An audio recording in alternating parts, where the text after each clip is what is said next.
السلام علیکم. میں Muhammad Jamal Mohsin art point school of calligraphy and fine arts Karachi سے آپ سے مخاطب. آج میں آپ کو خراب رائٹنگ کی چند وجوہات بتاؤں گا.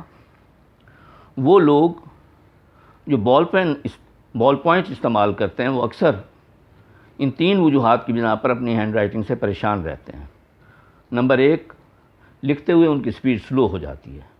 نمبر 2، جو کچھ وہ لکھتے ہیں وہ دوسرے تیسرے پیج تک دیکھا جا سکتا ہے، اس کا امیج دیکھا جا سکتا ہے. نمبر 3، ایک حد تک لکھتے ہوئے ان کے ہاتھ میں درد شروع ہو جاتا ہے اور پھر وہ لکھنے سے اکتاہٹ محسوس کرنے لگتے ہیں.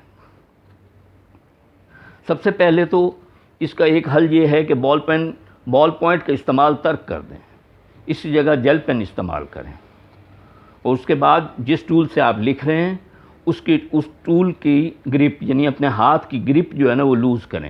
یہ میں آپ کو حل بتا رہا ہوں. یہ ہاتھ کی گرپ لوز کرنے سے آپ کے یہ تینوں مسائل حل ہو سکتے ہیں. آپ انک پین استعمال کر رہے ہیں، جیل پین استعمال کر رہے ہیں، پوائنٹر یا پینسل، کوئی بھی ٹول آپ استعمال کر رہے ہیں، اپنے ہاتھوں کی گرپ کو لوز کریں. انگلیوں کی گرپ جو ہے اس کو آپ لوز کریں گے اور اس طرح پھر آپ لکھیں گے تو آپ کے یہ تینوں مسائل حل ہو سکتے ہیں. اس کے بعد مزید رائٹنگ امپروو کرنے کے لیے میری ہینڈ رائٹنگ سیریز موجود ہیں.